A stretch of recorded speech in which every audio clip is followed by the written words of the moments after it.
الحمد لله نحمده ونستعينه ونستغفره ونعوذ بالله من شرور أنفسنا ومن سيئات أعمالنا. من يهده الله فلا مضل له ومن يضلله فلا هادي له.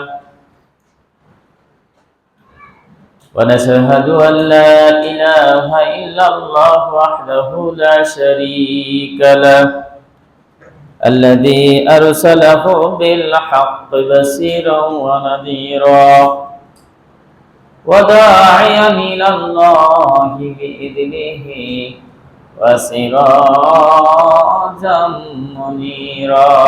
أما بعد، أعوذ بالله من الشيطان الرجيم. بسم الله الرحمن الرحيم. والعصر إن الإنسان لفي خسر إلا الذين آمنوا وعملوا الصالحات وتواصوا بالحق وتواصوا بالصبر.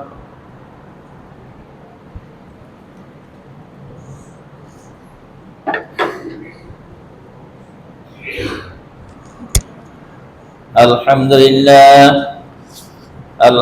لله نحمده ونستعينه ونستغفره ونؤمن به ونتوكل عليه ونعوذ بالله من شرور أنفسنا ومن سيئات أعمالنا. من يهده الله فلا مضل له ومن يضلله فلا هادي له. ونشهد أن لا إله إلا الله وحده لا شريك له الذي أرسله بالحق بشيرا ونذيرا وداعيا إلى الله بإذنه وسراجا منيرا. أما بعد، أعوذ بالله من الشيطان الرجيم. بسم الله الرحمن الرحيم. يا أيها الذين آمنوا أنفقوا مما رزقناكم من قبل أن يأتي يوم لا بيع فيه ولا خلة ولا شفاعة. وعن أبي يحيى بن خالد بن فاتك رضي الله تعالى عنه قال رسول الله صلى الله عليه وسلم: من أنفق نفقة في سبيل الله كتب له 700 ضعف. رواه তিরমিজি। উপস্থিত আজকের সম্মানিত মসজিদের মুসল্লিবৃন্দ, আমরা সর্বপ্রথমে সেই মহান রব্বুল আলামিনের দরবারে শুকরিয়া জ্ঞাপন করছি, সকলে বলছি আলহামদুলিল্লাহ। তারপর বিশ্ব নবীর প্রতি দুরূদ পাঠ করছি, সকলেই বলছি আল্লাহুম্মা সাল্লি আলাইহি আল্লাহুম্মা বারিক আলাইহি। সম্মানিত উপস্থিতি, আমি আপনাদের সামনে আজকে পবিত্র রমজানুল মুবারক মাসের মধ্যে দান খায়রাত, দান করার গুরুত্ব সম্পর্কে আলোচনা করব। পাশাপাশি রমজানুল মুবারক মাসের শেষ দশকে যে ইতিকাফ রয়েছে এবং লাইলাতুল কদর রয়েছে এবং সাদকাতুল ফিতর রয়েছে, এটা সামনে জুমাতে হয়তো ইনশাআল্লাহ আলোচনা করব। তো আজকে রমজানুল মুবারক মাসে বিশ্বনবী সবচাইতে বেশি দান নিজে করতেন এবং দান সদকা করার জন্য তিনি হুকুম করতেন। আজকে যে বিষয়টা আলোচনা করতে চাই, স্বাভাবিকভাবে দান হচ্ছে দুই প্রকার, একটা হচ্ছে যাকাত, একটা হচ্ছে সাদকা। তো সাদকা হচ্ছে সাধারণ দান, আর যাকাত হচ্ছে আল্লাহ নির্ধারিত বিধান। যাকাত যদি আপনার নিসাব পরিমাণ সম্পদ হয়, 1 বছর যদি ওই সম্পদটা অতিবাহিত হয়, তাহলে ওই সম্পদ থেকে আপনাকে 2.5% হারে টাকা দিতে হবে। এটা ফরজ, ইসলামের 5টি স্তম্ভের মধ্যে ওইটা একটি। আর সাদকা হচ্ছে সব সময় দান করার জন্য রাসূল সাল্লাল্লাহু আলাইহি ওয়াসাল্লাম বেশি বেশি হুকুম করেছেন। বিশ্ব নবী বলেছেন, আস-সাদাকাতু তুরাদ্দুল বালা। সাদকা হচ্ছে বালা মুসিবত দূর করা একটি উপায়। আপনি বিপদে পড়েছেন, আপনি সাদকা করেন। আপনি জটিল রোগে আক্রান্ত হয়েছেন, আপনি মসজিদ, মাদ্রাসা, বিভিন্ন ধর্মীয় প্রতিষ্ঠানগুলোতে আপনি সাদকা করেন। আল্লাহর নবী বলছেন, এই সাদকার বিনিময়ে তাকে কি করে দেওয়া হবে? ওই বালা মুসিবত থেকে তাকে দূর করে দেওয়া হবে, তাকে মুক্ত করে দেওয়া হবে। অভাব অনটন বিভিন্ন সমস্যায় জর্জরিত হলে তাকে সেখান থেকে মুক্তি দান করবেন এই দান খায়রাত সাদকার বিনিময়ে। আজকে আমাদের মাঝে দান করার প্রবণতা এত কমে গিয়েছে যে বিশ্বনবী যে আদেশ করেছেন তার টোটালি আমরা বিপরীতমুখী অবস্থান করছি।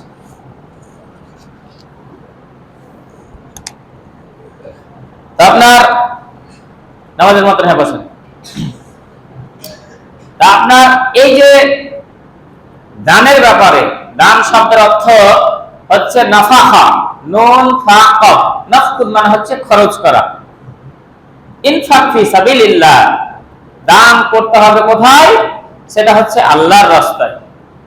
আর দান সদকাতের ব্যাপারে অনেক কোরআন এবং হাদিস থেকে অনেক জায়গাতে আল্লাহ সুবহানাহু ওয়া তাআলা বলে দিয়েছেন। তা আমি আপনাদের সামনে, অত তো সময় পাওয়া যাবে না, তো অল্প সময়ে যতটুকু পাওয়া যায়, এবং 2টা ঘটনা রয়েছে এই দান সদকার ব্যাপারে, যে দান সদকা করলে যে বালা মুসিবত থেকে মানুষ রেহাই পায়, এই 2টা ঘটনা আছে 2 জায়গায়, 2টা আয়াতকে কেন্দ্র করে। আল্লাহ সুবহানাহু ওয়া তাআলা বলছেন, ওয়া আনফিকু মিম্মা রাযাকনাকুম মিন ক্বাবলি আইয়াতিয়া ইয়াউমুন। আল্লাহ সুবহানাহু ওয়া তাআলা বলেন যে তোমরা দান সদকা করো, তোমরা খরচ করো, মিম্মা রাযাকনাকুম, তোমাদেরকে আমি যে ধন সম্পদ দিয়েছি, যে টাকা পয়সা, জায়গা জমি, ব্যাংক ব্যালেন্স, যে বিভিন্ন সম্পদের যে মালিক করেছি, সেখান থেকে তোমরা আল্লাহর রাস্তায় খরচ করো। কখন খরচ করবে? মিন ক্বাবলি আইয়াতি আহাদাকুমুল মাউত, তোমাদের মৃত্যু আসার আগ মুহূর্তে। অর্থাৎ মানুষ মরে গেলে আর কিন্তু তার দান সদকা খরচ করার কোনো উপায় থাকে না। এই জন্য আপনার সম্পদ, আমার সম্পদ আছে, আমাদেরকে আল্লাহ রাব্বুল আলামিন সূরা মুনাফিকুনের 10 নম্বর আয়াতে এই কথাই বলছেন যে মিন ক্বাবলি আইয়াতি আহাদাকুমুল মাউত, মরণ আসার আগেই তোমরা আল্লাহর রাস্তায় তোমাদেরকে যে ধন সম্পদ দিয়েছি এখান থেকে তোমরা খরচ করো। তারপর ফায়াকুলু রাব্বি লাউলা আখরতানি ইলা আজালিন করিব, কিন্তু বান্দা আল্লাহর এই কথা অমান্য করে, দান সদকা করতে চাই না, কৃপণতা অবলম্বন করে। যখন এই বান্দা মৃত্যুর সম্মুখীন হবে, তখন সে বলবে যে রব্বি লাউলা আখরতানি ইলা আজালিন করিব, আল্লাহ আমি ভুল করেছি, আমি অন্যায় করেছি, আমার অঢেল সম্পদ ছিল কিন্তু একটা টাকাও আমি দান খায়রাত করিনি, আমি তোমার রাস্তায় একটা টাকাও আমি দান করিনি, আমাকে আর একটা সুযোগ দেওয়া হোক, আমাকে আপনি আর একটা বার আপনি আমাকে সুযোগ দেন। আল্লাহ রাব্বুল আলামিন সুযোগ দিবেন? সুযোগ দিবেন না। এই দুনিয়া থেকে যদি আপনি চলে যান, আর এই দুনিয়াতে ফিরে আসার কোনো উপায় নেই। আল্লাহ রাব্বুল আলামিন এই বান্দা মৃত্যুর সময় আল্লাহ রব্বুল আলামিনের কাছে আবেদন করবে, আল্লাহ ফায়াকুলু রাব্বি লাউলা আখারতানি ইলা আজালিন করিব।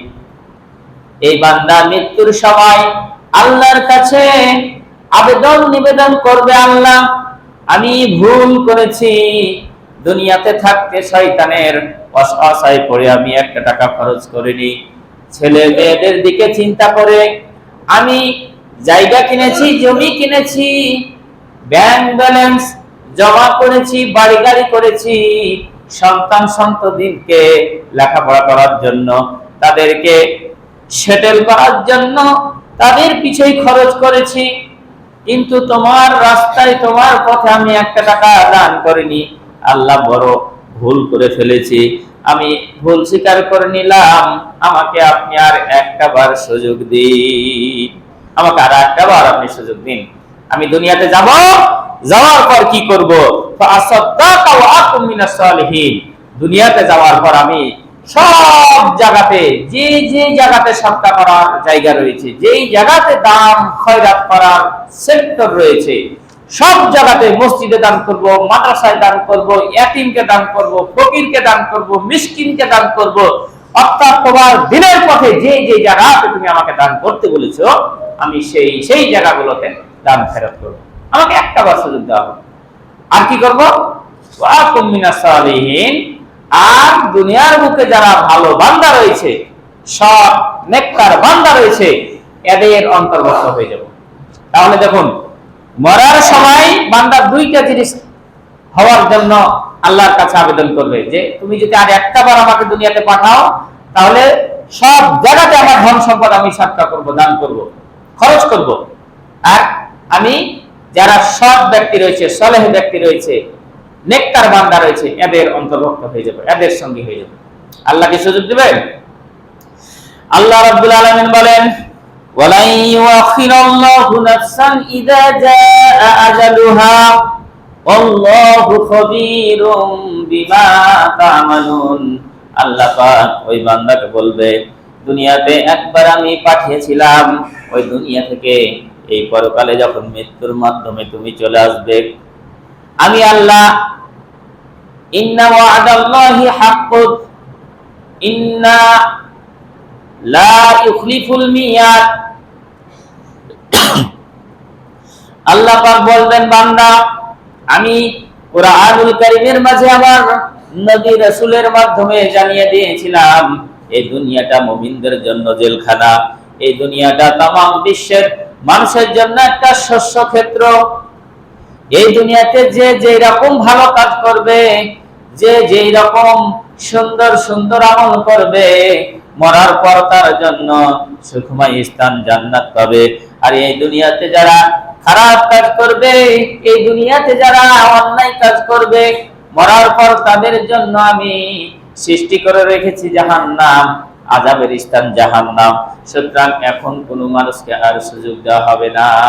ওয়ালা ইউআখিরাল্লাহু নাফসান ইযা জাআ আজালুহা। মানুষের আমি একটা নির্দিষ্ট সময় নির্ধারণ করে রেখেছিলাম, এই সময় যখন চলে আসবে, ওই সময়ের মধ্যেই আপনাকে আমাকে এই দুনিয়া থেকে বিদায় নিয়ে নিতে হবে। ফালা ইস্তাখিরুনা সাআতা ওয়ালা ইস্তাকদিমুন। আল্লাহ সুবহানাহু ওয়া তাআলা সূরা আরাফ এবং সূরা ইউনূসের মধ্যে বলছেন যে 1 সেকেন্ড আগেও মানুষের মৃত্যু বরণ করা হবে না, এবং 1 সেকেন্ড পরেও মানুষের মৃত্যু বরণ করা হবে না। আমরা অনেক সময় বলি যে ওই লোকটা যদি ওই জায়গায় না যেত তাহলে অ্যাক্সিডেন্ট করতো না, ওই লোকটা যদি ওই ট্রেনে না যেত, বিমানে না যেত, অমুক জায়গাতে না যেত, তাহলে অ্যাক্সিডেন্ট করে মরতো না, বাড়িতে থাকলে বেঁচে থাকতো। কিন্তু আসলে আল্লাহ তাআলা বলেছেন, যে যেভাবে মৃত্যুবরণ করে ওর ওভাবেই মৃত্যু লেখা আছে, এবং তার সময় যখন শেষ হয়ে যাবে সে যাবে। তো সময় যখন শেষ হয়ে যাবে সে যাবে। আর সময় যখন আপনার শেষ হবে না, দুনিয়ার সমস্ত মানুষ যদি আপনাকে হত্যা করতে চেষ্টা করে, মৃত্যুবরণ করতে পারবে? মারতে পারবে? মারতে পারবে। সম্মানিত উপস্থিতি, তাহলে আল্লাহ সুবহানাহু ওয়া তাআলা বলছেন যে দান খায়রাত তোমাকে সময় মতন করতে হতো, এখন আফসোস করে লাভ নাই, আমি সুযোগ দেব না। যদি সুযোগ দিই আমি বেঈমান হয়ে যাব, আমি মুনাফিক হয়ে যাব, আমার কথা ঠিক থাকবে না। সুতরাং আমি হচ্ছি আল্লাহ, আমি যে কথা বলি সেটা হচ্ছে সঠিক কথা, আর কোনো সুযোগ দেওয়া হবে না। তাহলে এই বান্দা এক। আবার যে আয়াতটা প্রথমে বলেছি সূরা বাকারার 254 নম্বর আয়াত, ওই একই কথাই আল্লাহ রাব্বুল আলামিন বলেন, ইয়া আইয়ুহাল্লাযীনা আমানু আনফিকু মিম্মা রাযাকনাকুম মিন ক্বাবলি আইয়াতিয়া ইয়াউমুল লা বাইউন ফীহি ওয়ালা খুল্লাতুন ওয়ালা শাফাআ ওয়াল কাফিরুনা হুমুজ জালিমুন। আল্লাহ পাক বলেন, হে ঈমানদারগণেরা, তোমরা আল্লাহর রাস্তায় খরচ করো। তোমাদেরকে যে ধন সম্পদ আমি দান করেছি, টাকা পয়সা জায়গা জমির মালিক বানিয়েছি, এই জায়গা জমি টাকা পয়সা থেকে তোমরা ওই দিন আসার আগেই দান খায়রাত করো, যেই দিন কোনো বন্ধুর উপকার করতে পারবে না, যেই দিন কোনো বেচা কিনা হবে না, যেই দিন কোনো ব্যক্তির জন্য সুপারিশ করতে পারবে না, অর্থাৎ কিয়ামত আসার আগেই তোমার যে ধন সম্পদ দিয়েছি এই টাকা পয়সা থেকে তুমি আল্লাহর রাস্তায় খরচ করো। তাহলে আপনার টাকা পয়সা সময় মতো যদি আপনি খরচ না করেন, তাহলে যখন বিপদে পড়বেন তখন কিন্তু পস্তা লাভ হবে না। আল্লাহর কাছে তো যায় কোনো লাভ হবে না, মরার পর তো আর কোনো সুযোগই নাই, যে দুনিয়াতে কোনো টাকা পয়সা থেকে লাভ নাই যদি সময় মতো সেটা সঠিক ব্যবহার না করে। যা বিগত সালের আওয়ামী লীগ সরকারের এমপি মন্ত্রী থেকে শুরু করে তাদের অবস্থা দেখুন, কি অবস্থা। হাজার হাজার কোটি টাকার এক একজন মালিক বাড়িতে টাকা পয়সা ফেলে পালিয়ে যাচ্ছে। কোথায় কোথায় টাকা পয়সা আছে তারা নিজেরাও জানে না, বিদেশে ব্যাংক ব্যালেন্সটা আছে, ওটা তো আছেই, এই দেশই তাদের কি অবস্থা। এত টাকা পয়সা থেকে কোনো লাভ করতে পারলো? এই জন্য আল্লাহ সুবহানাহু ওয়া তাআলা বলেন, কিয়ামতের ময়দানে যখন বান্দা ধরা খেয়ে যাবে তখন আফসোস করে বলবে, মা আগনা আন্নি মালিয়া হালাকা আন্নি সুলতানিয়া। বান্দা দুইটা জিনিসের জন্য আবেদন করবে, আল্লাহর কাছে আফসোস করবে, আল্লাহ দুনিয়াতে প্রধানমন্ত্রী থেকে আমার লাভ কি হলো, দুনিয়াতে স্বরাষ্ট্রমন্ত্রী থেকে আমার লাভ কি হলো, দুনিয়াতে হাজার হাজার কোটি টাকার মালিক হয়ে আমার কি লাভ হলো। এ তো দেখি কোনো কাজেই আসছে না, ক্ষমতা কাজে আসছে না, টাকা পয়সা কোনো কাজে আসছে না। দুনিয়াতে আপনি যদি ধরা খেয়ে যান এভাবে বলবেন, আর আখেরাতে তো আপনি ধরা খাবেনই। দুনিয়াতেই এই কদিন আগে যে আপনার পলো সিংড়ার যে ছিল ডাকটেলি যোগাযোগ মন্ত্রী প্রতিমন্ত্রী বলে যে ভাই কথা বলাই নিষেধ, কথা বললেই মামলা দিচ্ছে, কথা বললেই রিমান্ড বেড়ে যাচ্ছে। সাংবাদিককে বলছে যে কথা বলা নিষেধ রে ভাই, যত কথা বলছি তত মামলার পরিমাণ বাড়ছে। তো দুনিয়াটা হচ্ছে এরকম, আপনারা একদিন কাউকে মামলা দিয়েছেন, আজকে আপনাদের পাল্লায় ওই দাবার গুঠি উল্টে গেছে। এখন যারা সামনে মনে করছে যে বোধহয় আমরা এখন সব পেয়ে গেছি, এখন আমাদেরই সব, আর কে আছে, কিন্তু আজ থেকে 5 বছর পর, 10 বছর পর, 15 বছর পর হলো আবার দাবার চাল উল্টে যাবে। সুতরাং মানুষ ভালো হওয়ার দিকে কেউ আগাচ্ছেন না, ভালো হওয়ার দিকে কেউ কিন্তু আমরা আগাচ্ছি না। আল্লাহ এত ভালোভাবে উদাহরণ দিয়ে বুঝাচ্ছে, কিন্তু আমরা সেই দিকে আগাচ্ছি না, আমরা অন্যায় পথের দিকে সবাই কিন্তু ধাবিত হওয়ার চেষ্টা করছি। সম্মানিত উপস্থিতি, তাহলে দান সদকা করতে হবে মৃত্যু আসার আগ পর্যন্তই। এই আয়াতে যেমন বলছেন যে কিয়ামতের দিন কোনো বেচা কিনা চলবে না, কোনো সুপারিশ চলবে না, কোনো বন্ধুর জন্য আবেদন নিবেদন করতে পারবে না মুক্তির জন্য। তাহলে আপনাকে আমাকে নিজের জন্য এই দুনিয়াতে থাকতে আপনাকে খরচ করতে হবে। আর এই রমজান মাসের নবী করিম সাল্লাল্লাহু আলাইহি ওয়াসাল্লাম সবচাইতে বেশি খরচ করতেন। হযরত আবু ইয়াহইয়া খালিদ ইবনে ফাতিক রাদিয়াল্লাহু তাআলা আনহু হতে বর্ণিত, তিনি বলেন যে মান আনফাকা নাফাকাতান ফি সাবিলিল্লাহ কুতিবা লাহু সাবআমিয়াতা যুরফিন।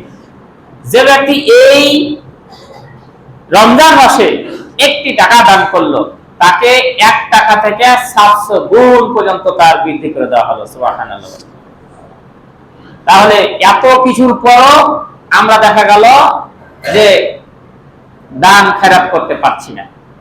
এত ওয়াজ শোনার পরও, কোরআন হাদিসের কথা শোনার পরও আমরা 2 টাকা, 5 টাকা, 10 টাকা, 100 টাকা আমরা দান খেরাত করতে পারছি না। হাসবেন, ধরা খাবেন, ওই জায়গা মতো গিয়ে যখন ধরা খাবেন তখন আর আফসোস করার কোনো থাকবে না। আপনি ব্যাংক ব্যালেন্স রেখে যাচ্ছেন, বাড়ি গাড়ি রেখে যাচ্ছেন, ছেলে মেয়ের জন্য ব্যবসা বাণিজ্য, তাদেরকে প্রতিষ্ঠিত করার জন্য কত কষ্ট করছেন, কিচ্ছু লাভ হবে না, কিচ্ছু লাগবে না।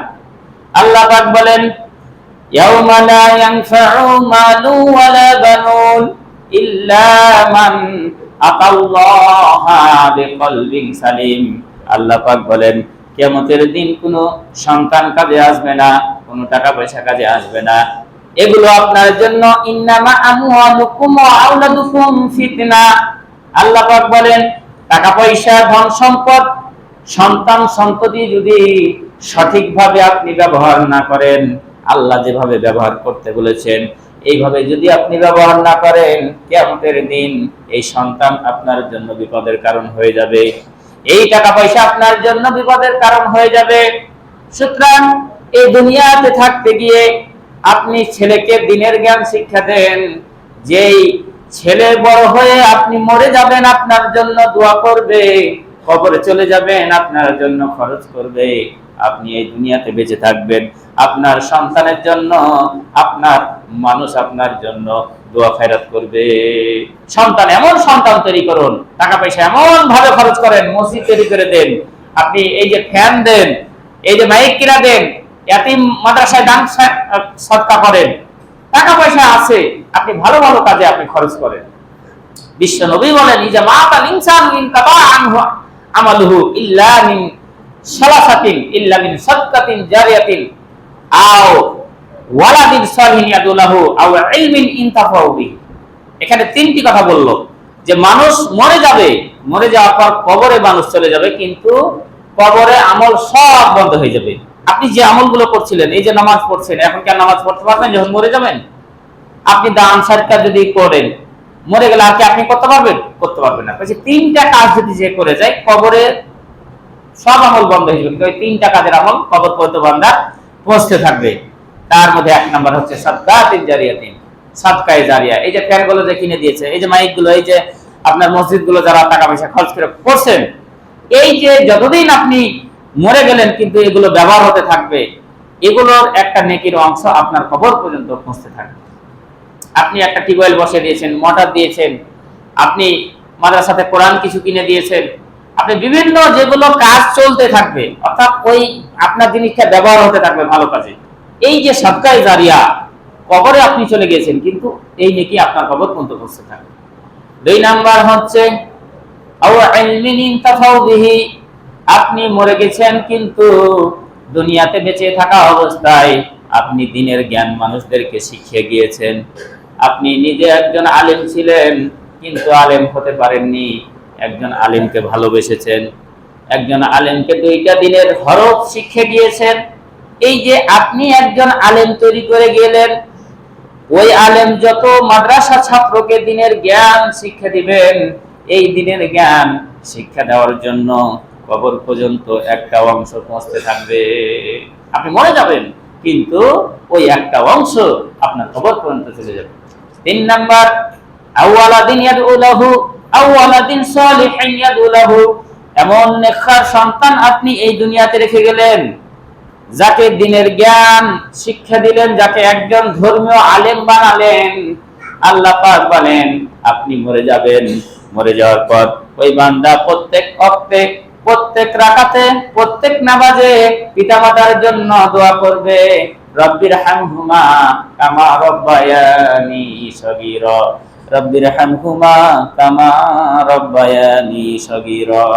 এই যে ভাবে দোয়া করবে যে আল্লাহ আমার পিতামাতাকে তুমি সেভাবে দেখো যেভাবে তারা আমাকে ছোট অবস্থায় দেখেছিল, আল্লাহ তাদেরকে তুমি রহমত বর্ষণ করো, তাদেরকে তুমি মাফ করে দাও। এই যে পিতামাতার জন্য সন্তান প্রত্যেক নামাজে শেষে দোয়া করবে, এই দোয়ার যে একটা নেকি, এই নেকি কবর পর্যন্ত পৌঁছতে থাকবে। আমরা কি করছি? আমরা করছি? করছি না। আমরা শুধু হিংসা, বিদ্বেষ, খালি সমালোচনা, মানুষের দুর্নাম, উৎসাহ, এগুলো নিয়ে ব্যস্ত আছি, এগুলো নিয়েই আমরা ব্যস্ত আছি সবাই। অথচ এখন পর্যন্ত জিজ্ঞাসা করা যায় যে মসজিদে যারা আসেন এখন পর্যন্ত 500 টাকা কে দান করছেন, যদি জিজ্ঞাসা করা যায় আজকে চলে গেল 13 রোজা, এই 13 রোজাতে 500 টাকা মসজিদ মাদ্রাসা নেকির উদ্দেশ্যে কে দান করছেন, কয়জন দান করছেন? গুটি খানিক যদি পাওয়া যায়, অল্প যদি কিছু পাওয়া যায়। অথচ এটা হচ্ছে নেকি কামাইয়ের মাস, এটা হচ্ছে রহমতের মাস, এটা হচ্ছে আপনার নেকি অর্জন করে আপনার গুনাহ কথা মাফ করার মাস। সম্মানিত উপস্থিতি, এই যে তিনটা মেম্বার এই দেখছেন না, একটা দুটা তিনটা, তো বিশ্বনবী একবার এই প্রথম ধাপিতে উঠলেন এবং বললেন আমিন, দ্বিতীয় ধাপিতে আবার বললেন আমিন, তৃতীয় ধাপিতে উঠে গেছে আবার আমিন। সাহাবীগণ জিজ্ঞাসা করলেন, ইয়া রাসূলুল্লাহ, ইয়া হাবিবাল্লাহ, আমরা বুঝলাম না কিসের জন্য আমিন, আপনি তিনবার আমিন আমিন বললেন। বিশ্বনবী বললেন, যারা রমজান মাস পেল অথচ নিজেদের গুনাহ খাতা মাফ করতে পারলো না, যারা রমজান মাস পেল অথচ নিজেদের পাপ মুক্ত করে নিজেদেরকে জান্নাতি বান্দা হিসাবে তৈরি করতে পারলো না, সে ধ্বংস হয়ে যাক। ফেরেশতা বলেছে, আমি ফেরেশতার কথাতে আমিন বলেছি। যে ব্যক্তি পিতামাতা পেল অথচ জান্নাত ক্রয় করতে পারলো না, যে ব্যক্তি পিতামাতা পেল অথচ পিতামাতার সঙ্গে ভালো ব্যবহার করে নিজের জান্নাত ক্রয় করতে পারলো না, ওই ব্যক্তি ধ্বংস হোক। জিবরাইল বলল, আমি আমিন বলেছি। 3 নাম্বার, আমি নবীর নাম শুনলো অথচ আমার প্রতি দুরূদ পাঠ করলো না, জিবরাইল আমিন বলল, ওই ব্যক্তি ধ্বংস হোক। আমি বললাম আমিন। তাহলে বলুন, এই তিনটাতে যখন জিবরাইল ধ্বংসের কথা বলল, যে আমি নবীর কথা শুনলো অথচ সাল্লাল্লাহু আলাইহি সাল্লাম বলল না, সে ধ্বংস হোক, আমি আমিন বললাম, যে আসলে ধ্বংস হয়ে যায়। পিতামাতা পেল অথচ জান্নাত কিনতে পারলো না, সে ধ্বংস হোক, আমি বললাম আমিন, আসলে ধ্বংস হয়ে যায়। 3 নাম্বার হচ্ছে যে রমজান মাস পেল অথচ নিজের গুনাহ খাতা মাফ করতে পারলো না, সে ধ্বংস হোক, আমি আমিন বললাম। এখন কোন মাস চলছে? রমজান মাস। এখন এই রমজান মাসে 5 ওয়াক্ত সালাত বাদ দিয়া অতিরিক্ত সুন্নাতে মুআক্কাদে 12 রাকাত আছে, এই 12 রাকাত বাদ দিয়া তারাবি আছে কয় রাকাত? 8 রাকাত মনে করেন, 3 রাকাত হচ্ছে বেতন। এই তারাবি 8 রাকাত বাদ দেয়া নফল নামাজ প্রতিদিন 4 রাকাত 5 রাকাত বা আরো কিছু এক্সট্রা 2 রাকাত করে নফল নামাজ আপনারা কেউ কি পড়েছেন? যদি জিজ্ঞাসা করা যায় নফল নামাজ কি হুজুর, ফজরেরই অনেকে পড়েনি, পড়ে না, অনেক আছে না, যে 5 ওয়াক্ত নামাজই তো পড়ি না ঠিক মতো, আপনার ওই নফল তো দূরের কথা, সুন্নাত তো দূরের কথা, ফরজ যেটা সেটাই অনেকে পড়ে না আমাদের মাঝে। রমজান মাসেই দেখছে এখন পর্যন্ত মসজিদে ভর্তি হলো না। 200টা ঘর যদি থাকে 10 বছরের উপর থেকে সবার এরকম নামাজ ফরজ, 1 নামাজ ফরজ, 2 হচ্ছে রমজান আছে, সিয়াম চলছে, তাহলে 2টা ফরজ একসঙ্গে চলছে অলরেডি। তাহলে এখন কেন? আপনার ওই আজানের আগেই তো চলে আসার কথা ছিল, অথচ আছে। তারপরও ছোটবেলায় বেশি, অথচ আমাদের বয়স্কগুলো কিছু আস্তে আস্তে দেখলাম কেউ কেউ গরু চড়াচ্ছে। আপনাদের গ্রামের মুসল্লি যার দাড়ি পথ মানে শেষে গেছে, হয়তো কবরবাসীর কাছাকাছি চলে গেছে, তারা দেখা যায় গরু চড়াতে দেখলাম অনেকে আছে। আমাদের কমিটির লোকের মধ্যে যারা নেতৃস্থানীয় আছে, এদের মধ্যে নাকি ঠিক মতো 5 ওয়াক্ত নামাজ পড়ে না। আপনি কাকে দোষাবেন? আপনি কাকে দোষাবেন? আবার তারাবির কথা যদি বলা যায়, অনেকের কথা শুনতে পাওয়া যাচ্ছে যে আমরা তারাবির নামাজ পড়ে না, টাকা দিব কেন? অথচ বিশ্বনবী বলছে যে মানজাকে গামছাটা বাঁধে, বাঁধার পর বলে দান সাদকা করো, বেশি বেশি দান সাদকা করো, বেশি বেশি তোমরা যার যতটুকু আছে ততটুকু উদার করে এই মাসে দান করার জন্য প্রস্তুতি নিয়ে নাও। অথচ দেখা গেল যে তারাবির টাকা 100 টাকা 200 টাকা 300 টাকা চাঁদা বোধহয় লাগতে পারে, মানুষ দেখা গেল ওইটার বিরোধী করছে, ওটাই দোকানে বসে বসে সমালোচনা করছে, কেন দিব? আরে ভাই, তোর 100 টাকা দান করলে তুই 700 টাকা নিয়েই পাবি, তারাবির কথা বাদিয়ে দিলাম, তারাবির কথা বাদিয়ে দিলাম। তো দান করতে বলা হয়েছে, তো দিন শেষে গোটা মাস শেষে তোমার 100 টাকা 200 টাকা তুমি 500 টাকা দান করতে পারবে না। কি নামকে অস্তে না করতে আসছে? কি কারণে তোমার মসজিদে আছে আল্লাহর সাথে ফাজলামি করা আছে? তাই কি নাকি? হয়তো শুনে অনেকের খারাপ লাগছে সব কথা। আপনি প্রশ্ন করেন নিজেকে, আপনি প্রশ্ন করেন, আপনি কি এর কি করছেন? আপনি কি ধর্মের সাথে এর কি করছেন? আপনি কি আল্লাহর সাথে ফাজলামো চালাচ্ছেন, ফাজলামো মানে মারাচ্ছেন? আপনি যে ভাষা যাবে সে ভাষা দিয়ে আপনাকে বলতে পারা যাবে। কেন? আমাদের চরিত্র নামতে নামতে নামতে এত নিচে নেমে গেছে যে আমরা সঠিক কাজটাই আমরা এই করি না। আর দিন শেষে মরার সময় মনে করছে যে ভাই আমরা জান্নাত আমাদের জন্য আল্লাহ দেওয়ার জন্য খুশি হয়ে আছে। প্রত্যেক জায়গারই কথা বলছি, শুধু এখানকার কথা না, সব জায়গারই কথা বলছি।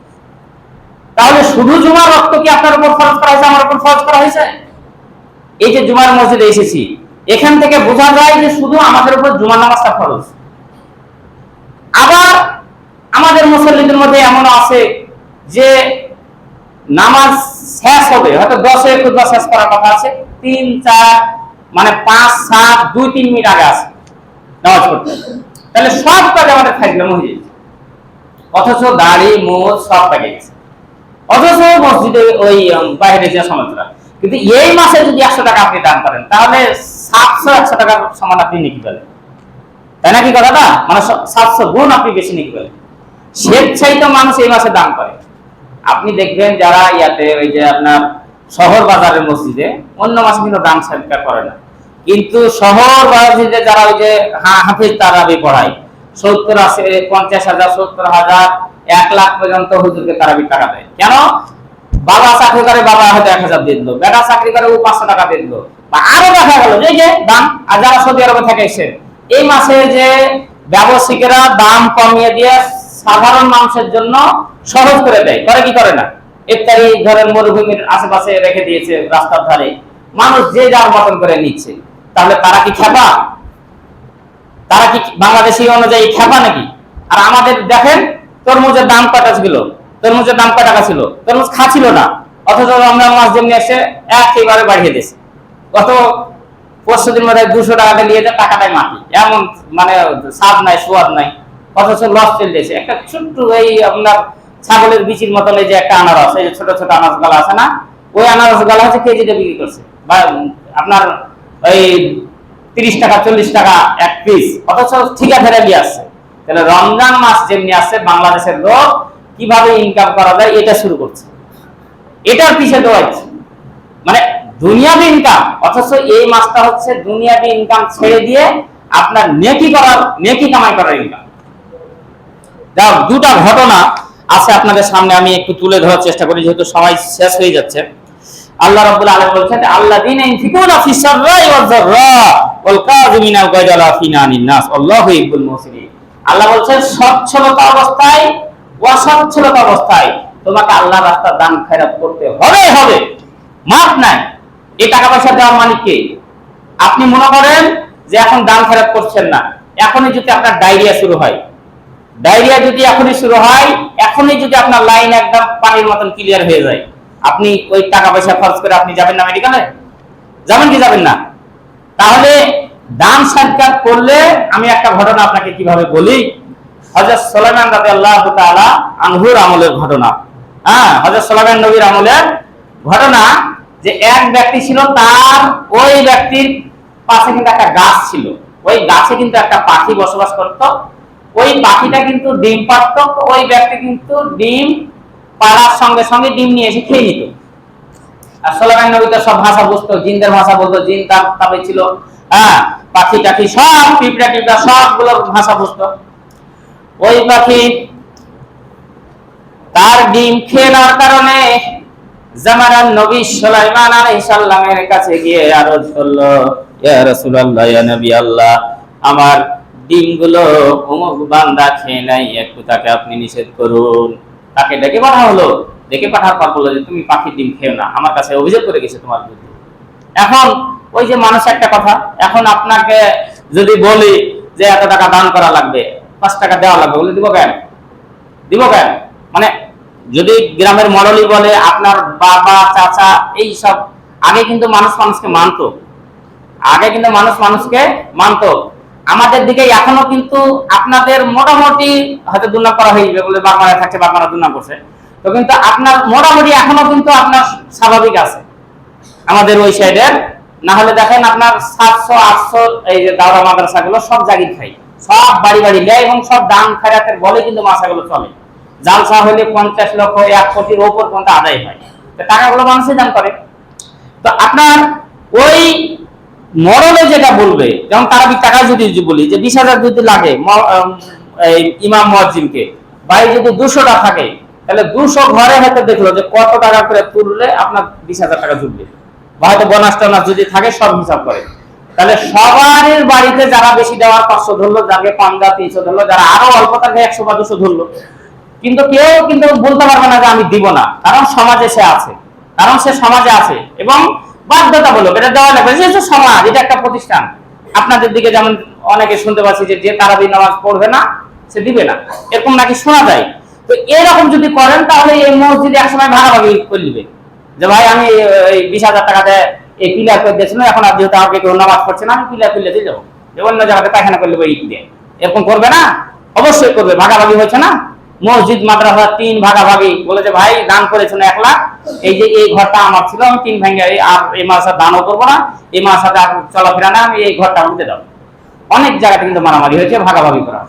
তা আপনি, এটা একটা সমাজ, এটা একটা প্রতিষ্ঠান, এই প্রতিষ্ঠান চালাতে গেলে, এই যে মক্তবের কথা আমি বলিনি এর আগে, সবাই মিলে যদি মক্তব না চালান, মসজিদে যদি না চালান, জিন্দগিতে চলবে না। এটা কোনো বাপদাদার প্রতিষ্ঠান না, এটা দেশের সম্পদ এবং আপনাদেরই ছেলেপিলে মানুষ হবে। তাহলে এটাকেও সবাইকে ইনভলভ হতে হবে। তারপর এই যে তারাবির নামা হোক, মসজিদের হুজুরের বেতন হোক, নামাজ হোক, সবগুলো সবাইকে কিন্তু ইনভলভ হতে হবে। যে আমি নামাজ পড়ি না, আমি কেন দান করবো? আমি নামাজ পড়ি না, আমি কেন মসজিদের ছেলেপিলে পাঠাবো? এই যে হিংসা হিংসি, এগুলো যদি করেন, এগুলো কিন্তু কিয়ামতের আলামত। মানে মসজিদ একসময় ভেঙে যাবে, জয়টা মরল কয়টা মসজিদ হয়ে যাবে একসময়। এখন মসজিদ ভাঙবে না, সারা বাংলাদেশে মসজিদ ভাঙছে না, এটা একটা কিয়ামতের আলামত। কারণ এই বংশের সাথে এই বংশের মিল নাই, ওরা ভাঙে আরেক জায়গায় মসজিদ করে দিচ্ছে। এটা হচ্ছে কিয়ামতের লক্ষণ, এটা ভালো লক্ষণ নাই। তো এই যে দান সদকা করলে যে মানে বালা মুসিবত দূর হয়ে যায়, এই সুলাইমান নবী তাকে ডেকে বললো যে এই তুমি আর ই করো না, ডিম খাইও না। আবার পাখি ডিম পারলো, সেও অমান্য করে আবার খাইলো, আবার বাপদাদা সে ই করলো, মানে অভিযোগ করলো, আবারও বললো যে এই তোমাকে যে নিষেধ করছি, আচ্ছা ঠিক আছে। এইবার কিন্তু 3 নাম্বার দিনও কিন্তু সে খেললো, 3 বার অ্যাভয়েড করলো নবীর কথা। এইবার জিনকে ডাকলো, ডাকার পর বললো তুমি ওখানে যাবে। ও যখন ডিম খেতে যাবে, ওকে এমন ভাবে আছাড় মারবে যাতে ল্যাংড়া লোলা হয়ে যায়, ও জিন্দগিতে গাছে না উঠতে পারে। সুলাইমান নবীর এই কথা শুনে জিন ওই গাছের আশেপাশে থাকে। ডিম যখন পাড়ার সময় হয়ে গেল, ওই ব্যক্তি আবার গাছে ওঠার জন্য প্রস্তুতি নিয়ে নিল। কিন্তু পশ্চিম দিক থেকে, পূর্ব দিক থেকে 2 জন ব্যক্তি এসলো, ফকিরের রূপ ধরে, ভিক্ষুকের রূপ ধরে এসে বলল, আল্লাহর বান্দা, আমাকে কিছু দান খয়রাত করো। ওই বান্দা ডিম পাড়ার আগে কিছু দান খয়রাত করার পর কিন্তু আবার গাছে উঠলো এবং ডিম পেড়ে খেয়ে নিল। সুলাইমান নবীর কাছে পাখি আবার অভিযোগ করলো, আমি তো আবার আমার ডিম খেয়ে নিয়েছে। জিনকে ডাক দেওয়া হলো। সুলাইমান নবী বলল, তোমাকে একটা দায়িত্ব দিলাম, তুমি দায়িত্ব পালন করলা না। জিন বলল, ইয়া নবী, আল্লাহর নবী, আমি দায়িত্ব পালন করার জন্য যাচ্ছিলাম, এমন অবস্থায় দেখলাম পূর্ব আকাশ থেকে, পশ্চিম আকাশ থেকে এমন 2 জন ফেরেশতা আসলো, ওই ফেরেশতা আমাকে দূরে রেখে দিল। অর্থাৎ ফেরেশতা হিসেবে আমাকে তাদের দৃষ্টি সীমার দূরে আমাকে রেখে দিল। আমি যেতে পারলাম না ওই ব্যক্তির কাছে, তাকে যে ফেলবো। ওই 2 জন ফেরেশতা তাকে কি করলো, মানে প্রোটেক্ট করে নিল, তাকে রক্ষা করে নিল। সুলাইমান নবী বলছে, এই ঘটনা কি, কেন তাকে প্রোটেক্ট করলো ফেরেশতা স্বয়ং এসে, বলো তো এর মাহাত্ম্যটা কি? বললো যে ওই একজন দেখলাম যে গাছে ওঠার আগে একটা ভিক্ষুক আসলো, ভিক্ষুককে ভিক্ষা দিল কিছু। তখন সুলাইমান নবী বলে, আর সাদাকাত তুরাদ্দুল বালা, যে সদকা যে করবে তার বালা মুসিবত কি করবে, দূর করে দিবে। তাহলে সদকা করার ফলে ওই ব্যক্তি কিন্তু, মানে এই যে এত বড় জিন নিয়ে এসে আসার মাত্র তাকে ওই সদকার বলে তাকে ফেরেশতা এসে কি করলো, রক্ষা করলো। আরেকটা হাদিসে, আরেকটা সূরা বাকারার 261 নম্বর আয়াতে ওখানে রয়েছে যে উসমান রাদিয়াল্লাহু তাআলা আনহু মদিনায় এমন আপনারই মানে দুর্ভিক্ষ শুরু হয়ে গেছে, তো খেতে পায় না লোকজন। তখন সে কিন্তু মনে করেন যে ব্যবসা করছে, বাইরে ব্যবসা করে, তো মাল নিয়ে আসলো।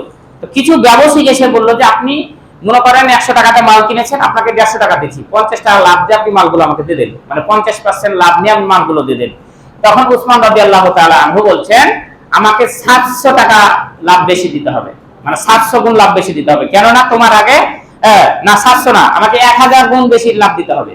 কেন তোমাদের আগে আমাকে 700 গুণ বেশি বলেছে কে, একজন বলা হয়েছে। বললো যে আমরাই তো আপনার সাথে প্রথম দেখা করছি এই মাল নেওয়ার জন্য। তখন বললো যে সূরা বাকারা 261 নম্বর আয়াতে আল্লাহ পাক বলেছেন, কেউ যদি 1 টাকা দান করে, ওই 1 টাকাটা হচ্ছে একটা শস্য দানার মতন।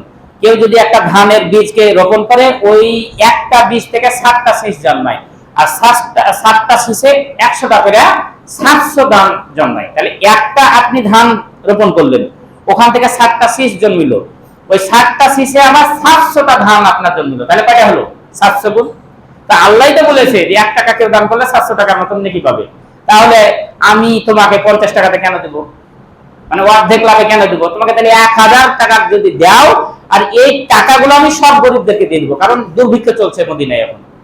তাই এই বালা মুসিবত ধন সম্পদ দান করলে কিন্তু হয়।